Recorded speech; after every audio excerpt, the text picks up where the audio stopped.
సంఘానికి ఎక్కువ మంది గమనించాలి. అసలు భూ ప్రపంచములో రక్షణ పొందేవాళ్ళు చాలా చాలా చాలా తక్కువ. అయ్యో మా సంఘానికి ఎక్కువ మంది రాలేరు అని ఎప్పుడు మనం బాధపడొద్దు. మనం బాధపడదు. కొన్ని సంఘాలకు చాలామంది వస్తారు అని అంటే రాని, నాకు అభ్యంతరం లేదు.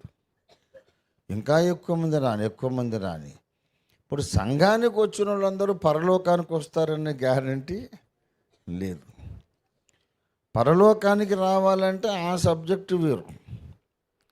రక్షణ పొందాలి, మారు మనసు పొందాలి, అనుదిన మారు మనస్సు కలిగి ఉండాలి. అక్కడ ఫెయిల్ అయిపోతారు చాలామంది. సువార్త విని నమ్మి మారు మనస్సు పొంది నీటి మూలముగా దేవునికి